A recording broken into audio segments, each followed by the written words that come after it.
Hello. ও প্রিয়া, ও প্রিয়া, তুমি কোথায়? তুমি কো ওমা কাটি দিল কি বুঝতে পারছি। আর গান তো ভালো লাগে না, আর গান গান নাই। হ্যালো। ও সকিনা গেছস কিনা বুইলা রে আইয়া ওন রিস্কা চালাই টাকার শহরে। বের করব বেয়াদবের বাচ্চা বেয়াদব। এই কে সকাল সকাল ফোন দিয়ে বিরক্ত করা শুরু করছিস? আইয়ানের পাত্র পাত্র মানে?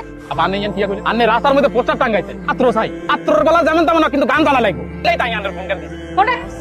এই বুকে এত জ্বালা গেছে বুকে আমি লাথি মারি লাথি। হ্যালো উপসারি বলে যা চুপ চুপ কে চলেছে একা পথে।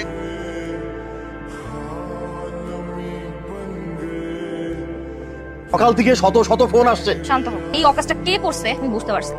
ও বন্ধু তুমি শুনতে কি পাও? না কোথায় আছো তুমি কত দূরে আমারে মনের কথা। আসলে গান শোনা ফোন রাখলি কেন? আর আপনি তো পাত্র চাই পোস্টার বানাইছেন। আরে বেচারি বিয়ে ভেঙে যাওয়া এখন রাস্তা রাস্তায় নিজেই বিজ্ঞাপন দিয়ে বেড়াচ্ছে। পাত্র চাই, পাত্রের গান জানা আবশ্যক। কেন বিয়ের পর কি প্রতিদিন একটা জামার কাছে গান শুনতেছে? বাপ্পার গান, তাই তো? শাহিদের বাচ্চা তোর কি মনে হয় হ্যাঁ এই বিজ্ঞাপন কে দিছে আমি জানি না? কে দিছে? করছিস তুই। হ্যাঁ, সাদিয়া খাতুন এসব খায় দেয় হয়তো কাজ করার টাইম আমার কাছে নাই। হ্যাঁ, আগে তোমার জন্য আমি দিওয়ানা ছিলাম, পাগল ছিলাম, আমি চোখে এইসব যে করবো, এইসব এখন আবেগ অনুভূতি কোনোটা আমার ভিতরে নাই।